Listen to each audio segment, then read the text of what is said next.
Good morning once again from Ayodhya. অযোধ্যায় এটা আমাদের সেকেন্ড দিন, আর ফার্স্ট দিনের ভিডিও আশা করি আপনারা দেখেছেন। তাও এই ভিডিওর ডেসক্রিপশানে আমি কিন্তু আগের দিনের ভিডিওর লিঙ্কটাও দিয়ে রাখলাম, চাইলে সেটাও আবার দেখে নিতে পারেন। তো আগের দিনের ভিডিওর এন্ডে যেমন বলেছিলাম যে নেক্সট দিনটা শুরু হবে রামলালার দর্শন করে, সত্যিই তাই। আজকে অযোধ্যার এই সেকেন্ড দিন আমাদের শুরু হলো কিন্তু রামলালার দর্শন করে।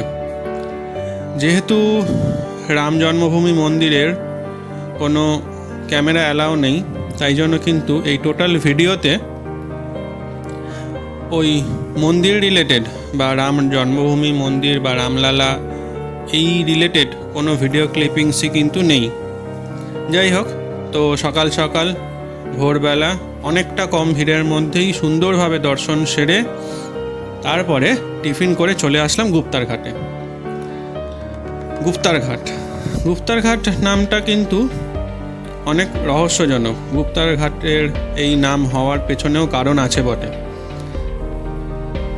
যখন ভগবান শ্রীরাম 14 বছরের বনবাসের আদেশ পেয়ে অযোধ্যা ছেড়ে চলে যাচ্ছেন, তার সাথে তখন সকল অযোধ্যাবাসীরাই রামের শোকে রামের সাথে সাথে আসতে থাকেন। তখন আস্তে আস্তে এই সরযূ নদীর পাড়ে এখন যে মন্দিরটা দেখানো হচ্ছে, এইখানেই রাতের বেলা অযোধ্যাবাসীরা যখন ঘুমিয়েছিলেন, তখন ভগবান রাম, মাতা সীতা আর ভাই লক্ষ্মণ একটি নৌকা করে ঘাট পার হয়ে ওদিকে অরণ্যে প্রবেশ করেন। রামজি যেহেতু এই স্থান থেকেই গুপ্ত বা উধাও হয়ে যান, তাই এই ঘাটের নাম হয় গুপ্তার ঘাট। এই মন্দির দর্শন করে আরেকটু এগিয়েই রয়েছে আরেকটি বিশেষ জায়গা, কারণ এখানেই বনবাসে যাওয়ার আগে রামচন্দ্র ভগবান শিবের উপাসনা করেন এবং ঠিক এই স্থান থেকেই নৌকা করে পার হয়ে অপোজিট সাইডে গুপ্ত হয়ে যান। আর এখন আমরা সেই শিবলিঙ্গটি দেখছি, যেটাতে রাম ভগবান পুজো করে তার অযোধ্যা নগরী ছেড়ে 14 বছরের বনবাস জীবনে অগ্রসর হয়েছিলেন। জায়গাগুলো এখনও একই রয়েছে, যুগের সাথে সাথে ভারসাম্য রেখেই রিনোভেশন করা হয়েছে বারে বারে।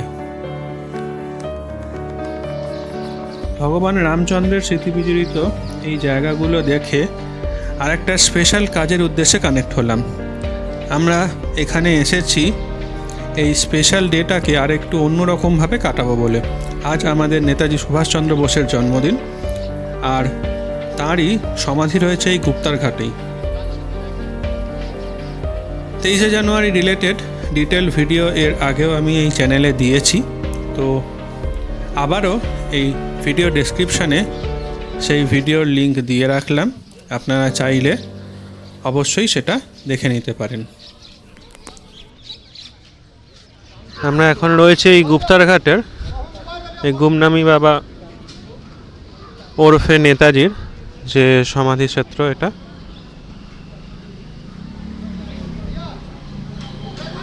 তো আমরা এই 23শে জানুয়ারির 2025, যেটা আমরা অনেকেই পাড়ার ক্লাবে বা স্কুলে যেভাবে পালন করতাম, তার থেকে এটা একদমই অন্যরকম। এই ফারিজাবাদে এসে যে কখনো এই রকমভাবে এটা আজকে পালন করতে পারবো, আজকের দিনটা ঠিক এইভাবে যে পালন করতে পারবো, সেটা কখনো আগে চেষ্টা করেছিলাম, তো পসিবল হয়েছে এই বছরই। তো এখানে নেতাজিকে কিভাবে দেখে, কিভাবে 23শে জানুয়ারি পালন হয়, তো সেটারই বিভিন্ন টাইম থেকে বিভিন্ন রকমভাবে উপলব্ধি করছি। যে লোকটা এতদিন এখানে গুমনামি বাবা হিসাবে থাকতো, অথবা ভগবানজি বা আরও আদার্স নামে যে থাকতো, সেই লোকটা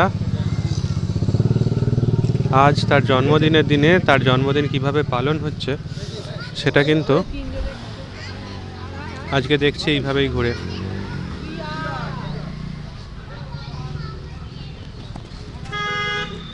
নামি বাবা ভগবানজিকে কেন্দ্র করে 1999 সালে মনোজ মুখার্জি কমিশন কলকাতার মহাজাতি সদনে বসলো। সেখানে তারা গিয়ে ভাষণ দিলেন, তারা তাদের তথ্য দিলেন, তারা জানতে পারলেন, সারা পৃথিবীর মানুষ জানতে পারলেন যে ভগবানজি সম্বন্ধে, গুমনামি বাবা সম্বন্ধে। এই যে ফৈজাবাদকে কেন্দ্র করে অযোধ্যা এবং লখনৌর কিছু অঞ্চল জুড়ে, যাকে আমরা অবোধ বলে জানি, এই অঞ্চলের প্রায় 8-10টা জায়গায় কখনো এখানে কখনো সেখানে করে উনি দীর্ঘ 30টা বছর পালন করেছেন তার এই যে কি বলবো অজ্ঞাতবাসকে। আমি সরাসরি বলছি, জওয়াহরলাল নেহরু চাইলে উনি জানতে পেরেছিলেন সাংবাদিকতার মাধ্যমে, রয়ের মাধ্যমে বা অন্যান্য সোর্সের মাধ্যমে, কিন্তু তারা কখনো উৎসাহ দেখাননি। 66-এ তাসকান্দে যখন ভারত এবং রাশিয়ার তত্ত্বাবধানে ভারত আর পাকিস্তানের মধ্যে যে চুক্তি সম্পাদন হয় যুদ্ধবিরতির, সেখানেও নাকি তাকে দেখা গেছে। কিউবার বিপ্লবের ক্ষেত্রেও নাকি তার একটা অবদান ছিল। বাংলাদেশ যুদ্ধে সরাসরি মুজিবুর রহমানকে সাহায্য করার তথ্য প্রমাণ পাওয়া যায়। ইভেন দলাই লামার যখন প্রস্থান ঘটছে, তিব্বত থেকে ভারতবর্ষে আসছেন তরুণ দলাই লামা, সেই সময়ও কিন্তু শোনা যায় সুভাষচন্দ্র বোসের একটি পরোক্ষ ভূমিকা ছিল। তো উনি চিরকাল ছিলেন, চিরকাল থাকতেন সমস্ত বিষয়ের মধ্যে। নিজেকে অন্তরালে রাখাটা তার প্রয়োজনীয় ছিল। এভাবে অনেকটা সময় গুপ্তার ঘাটে কাটিয়ে আবার রিটার্ন করলাম অযোধ্যার হনুমানগড়ির দিকে। আর হনুমানগড়ি থেকে গুপ্তার ঘাটের ডিস্টেন্স অ্যাপ্রক্স ওই 9 কিলোমিটার মতন।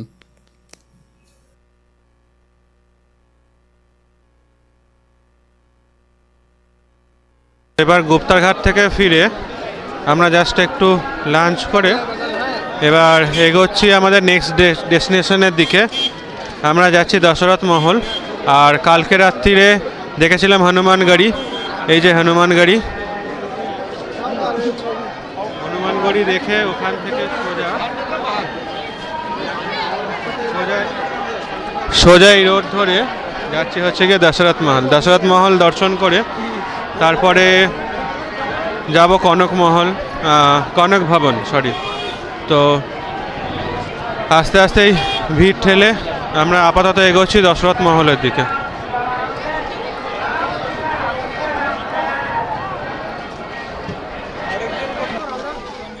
এটা হচ্ছে দশরথ মহল যাওয়ার রাস্তা। আর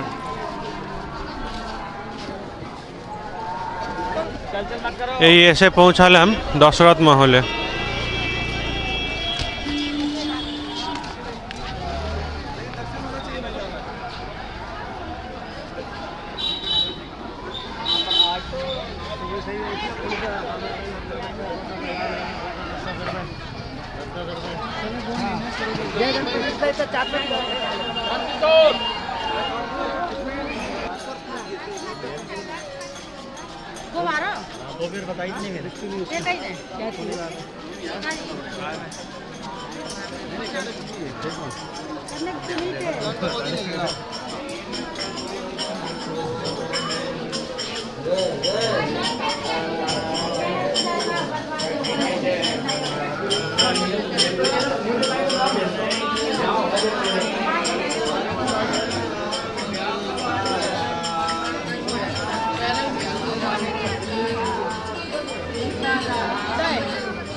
यानी हमें ही अपना गुरु मानता है, हमें ही माता पिता मानता है, हमें ही अपना भाई मित्र सब कुछ यानी पति सब कुछ जो जीव है वही बैरागी,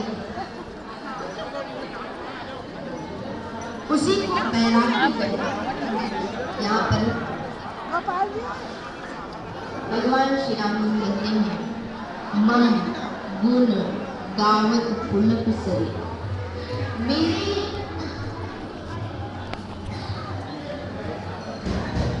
गुण गान करने है, जिसके शरीर पुलकित हो जाते हैं, नेत्र भर आता है, प्रेम में डूब जाता है, उसका शरीर गंध गिरा नयन गंभीर, उसका शरीर गंध हुआ। দশরথ মহল, যা অযোধ্যার একটি গুরুত্বপূর্ণ অংশ এবং রাজা দশরথের প্রাসাদ হিসেবেও পরিচিত। মানা হয় এই স্থানে থেকেই রাজা দশরথ তার রাজ্য পরিচালনা করতেন এবং পরবর্তীকালে ভগবান রাম ও তার পরিবারের বাসস্থানও ছিল এটি। এই প্রাসাদেই ভগবান রাম ও তার ভাইদের শৈশব কাটে বলেই বিশ্বাস করা হয়। বর্তমানে এটি সনাতনীয়দের কাছে এক অন্যতম আকর্ষণীয় ধর্মীয় স্থান হিসাবে পরিচিত। প্রাসাদের ভিতরে এখন ভগবান রাম এবং তার পরিবারের সবার মূর্তি এবং আরও বেশ কিছু দেবদেবীর মূর্তি রয়েছে। কালের নিয়মেই এই মহলের ভিতরে অনেক জায়গা রিনোভেশন করা হয়েছে, তবে রাজা দশরথের দরবারের যতটা পারা যায় কোনো রকম পরিবর্তন করা এখনো হয়নি। তো এই দশরথ মহলেরই বেশ কিছুটা সময় কাটিয়ে এগিয়ে চললাম এরপর আমাদের পরবর্তী ডেস্টিনেশনের দিকে।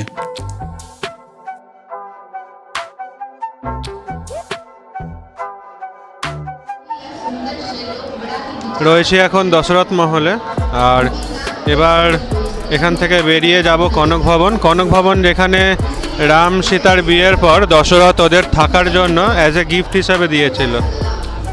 তো এখান থেকে জাস্ট বেরিয়ে 2 মিনিটের হাঁটার মতন, 2 থেকে 3 মিনিটের মতন হাঁটার ডিস্টেন্সে রয়েছে কনক ভবন। এই ছিল দশরথ মহল, আর দশরথ মহল থেকে বেরিয়ে এই যে সোজা রাস্তাটা যাচ্ছে, এখান থেকে যাচ্ছে কনক ভবন। আমরা চলে আসলাম এবার কনক ভবন।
এই হলো কনক ভবন। কনক ভবন অযোধ্যার একটি হিন্দু মন্দির, যার ইতিহাস প্রাচীন ভারতীয় মহাকাব্য রামায়ণের সাথে বিশেষভাবে জড়িত। এটি সীতার জন্য নির্মিত একটি প্রাসাদ। মাতা কৈকেয়ী তার পুত্রবধূ সীতাকে এই সুন্দর ভবনটি উপহার দিয়েছিলেন। বিবাহের পর সীতা দেবী ও ভগবান রাম এই কনক ভবনেই বাস করতে শুরু করেন। কেউ কেউ মনে করেন এখনও নাকি এখানে সীতার পায়ের নূপুরের শব্দ শোনা যায়। পরবর্তীকালে রাজা বিক্রমাদিত্য এই মন্দিরটির এবং প্রাসাদটির পুনর্গঠন এবং সংস্কার করেন। কনক ভবন অযোধ্যার আধ্যাত্মিক কেন্দ্রবিন্দুতে অবস্থিত একটি রত্ন হিসাবে বিবেচিত এই বিশেষ দর্শনীয় স্থানটি। অযোধ্যায় গেলে কিন্তু অবশ্যই এই জায়গাগুলো দর্শন করে আসবেন।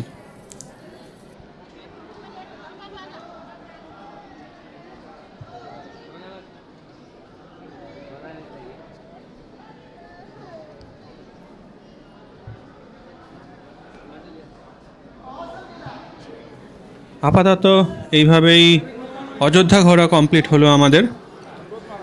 আপনারাও অবশ্যই আসুন এবং রাম জন্মভূমির রামলালা ও ভগবান রামের নিজস্ব অযোধ্যা নগরী ও সরয়ূ ঘাট অবশ্যই দর্শন করতে চলে আসুন খুব তাড়াতাড়ি। আমাদের ট্রিপটা একটু বড় ছিল। অযোধ্যা ঘুরে তারপরে বেনারস এবং বেনারসের পর গিয়েছিলাম প্রয়াগরাজ। তো এই ভিডিও ডেসক্রিপশানে সেই ভিডিওগুলোর লিঙ্কও অ্যাটাচ করে রাখলাম। যারা এখনও সেগুলো দেখেননি তারা চাইলেই সেখান থেকে দেখে নিতে পারেন অনায়াসে। আর অযোধ্যা ভ্রমণ কেমন লাগলো জানাবেন কমেন্টে। আর ভালো লাগলে ভিডিওটা লাইক আর বন্ধুদের সাথে শেয়ার করে পাশে থাকুন। Hello good morning from Benaras. কাল রাত্রিরে অযোধ্যা থেকে এই ছাপড়া এক্সপ্রেসে এসে সকালবেলা নামলাম বেনারস জংশন। ছিল 6টা 6:30টার মধ্যে নামার কথা ছিল, কিন্তু কুয়াশার জন্য একটু দেরি হলো। তো আপাতত এখন মোটামুটি আমাদের বুক করা হোটেলের দিকে যাব। তারপরে আজকের প্ল্যানিং পুরো বেনারস ঘোরা, অ্যান্ড তারপরের দিনের প্ল্যানিং রয়েছে প্রয়াগরাজ মহাকুম্ভ। তো সবে ট্রেন থেকে নেমেছি, এখন যাচ্ছি হোটেলের দিকে। আজকের ভিডিও এখানেই শেষ করছি। দেখা হচ্ছে নতুন কোনো জায়গায় নতুন কোনো স্টোরি নিয়ে।